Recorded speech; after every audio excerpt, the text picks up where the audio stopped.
which lie files authenticated to account, and this means that every time we speak, we're just looking for agreement. It's very convincing and very wonderful, and I think I've had enough on this, I don't know what other people believe.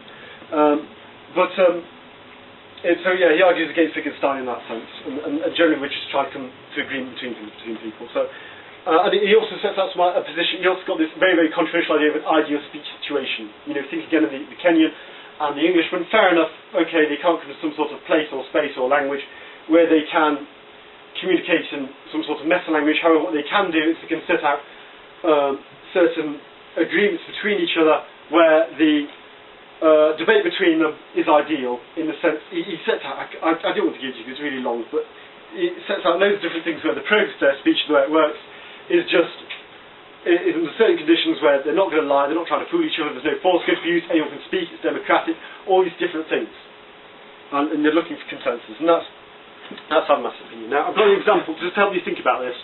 I'm going to try to turn your thought. I've got an example which I've just got off YouTube, so the quality's really, really crap. Just to show you, it depends if I can find it. Sorry, I should have loaded this up earlier.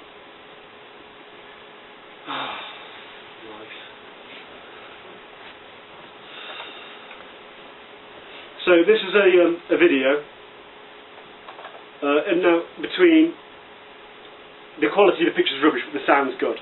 So I can just say because I got it off YouTube. But this was a video between this is a video between Glenn Beck, who's come across him. He's this really unpleasant character, Sky Television News. He's really, really. If you ever watch Sky TV and how nonsensical it is, he's a little bit like that. I hope it comes across. He's having an argument here, which is quite interesting, with the leader of the American Communist Party. So, and I've edited a bit out. It's really, really long, and embarrassing, and tedious. But I want you to watch this and think, well, what's happening here? Are these two people come from different perspectives, different ends, or is there just an absence of an ideal speech situation where if that was there, then they could probably come to some sort of grounding? So, is it one or the other? Matt. On from that.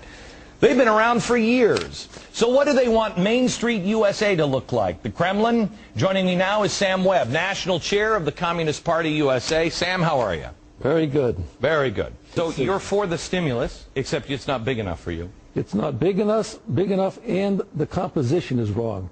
Too many tax breaks for the wealthiest Americans who've been pigs at the trough over the past 30 years since Reagan. Wait, hang on just a second. We've been pigs at the trough? I guess you'd be included in that category, yes. Really? How much do you give for charity? How much do I give for charity? What percentage of your income do you give to charity? I give my money to the People's Weekly World, our newspaper. How much? How much? How much percentage of your salary? $500. I make my pay is $26,000 a year. I give $500 a year to our paper. Wow. What's your salary? You can read about that in the New York Times. I give 20% of my salary. You can't tell me now? I give 20% of my salary. 20%. You give $500. What percentage is that? You know, the people who are always calling for the most compassion are the the people who are calling for the most compassion are the least likely to part with their money. Now, I'm not saying that there aren't greedy rich people, but there seem to be some greedy communists too. Let me make this point. Yes. If we think that philanthropy, by good soldiers like you, can begin to solve the problems that this country's facing, joblessness, tell me about the solutions, and I mean this sincerely. Pension meltdown. You tell me about the problems, and you tell me about the problems that Stalin solved.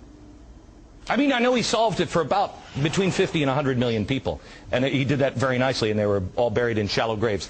Tell me about the problems that they solved. It was a nightmare. It was a nightmare. Agree or disagree? We don't embrace, we've said this many times. Of course not. Before. You were fine. When you 40 years ago, were you not a fan of the Soviet Union? We've condemned Were you not a fan of the Soviet Union 40 years ago? A fan of it? We think you were a member of the Communist Party. Were you not saying, I love Russia? Weren't you saying we love Russia or the Soviet Union? We love Russia. We did say that the Soviet Union. You know what, Sam? Why can't you have a real conversation?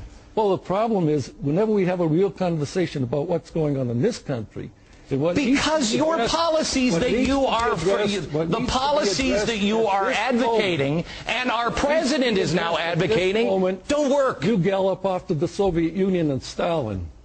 Okay, all right, let's go for another communist country. Okay, let's go for Cuba. No, tell me about tell me about Venezuela. Won't you admit that the country's an economic mess because of the policies of Because we haven't... Ronald Reagan? No, because... Starting with Woodrow Wilson, my friend. You want to go back? Teddy Roosevelt. You want to go back? Let's go back. It's the policy of the big banks, and yes, I will agree with you, big business that no longer look at people as anything other than consumers. What businesses that look at countries only as markets. That's the problem, sir, and that started with the progressives. Look it up. Do your history.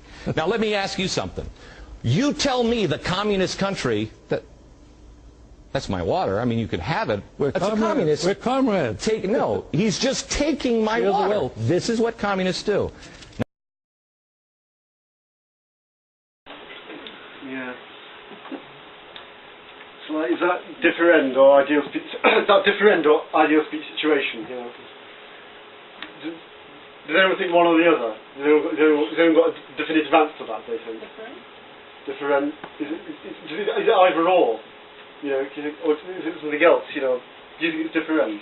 Well, it's very, very difficult. Just to say that, you know, these theories, they don't just sit in the books. You know, they're actually out there, and it's also very, very difficult to kind of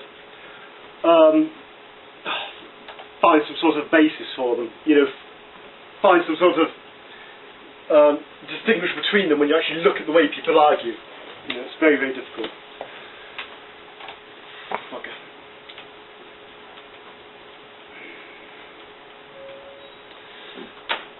Yeah, I like how he said, you know, that, you know, treating countries only as markets, and that starts with the progressives. Do your history. Yeah, well done. Okay, so now just going on to aesthetics. I'm going to leave that hanging because I can't conclude it, because philosophers are a million times better than I am, still having this huge debate about the way language works. But it's very, very interesting anyway. So I'm just going to go on to aesthetics now, just to finish off with. And he deals with this mostly in the afterwards the postmodern condition, which was written, I think, in 1980, a few years later. And it's very interesting because you're reading throughout the whole book, and it's really well structured and layered with these different paragraphs and things. And then you come to the afterwards, and then suddenly it gets very, very rhetorical.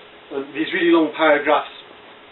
And he's really having a dig. And he's really having a dig at this guy again as well, because this guy, after I think he published, Lytar published the postmodern condition, Habermas did a lecture called Modernity and Incomplete Project, and then the essay was wrote for it.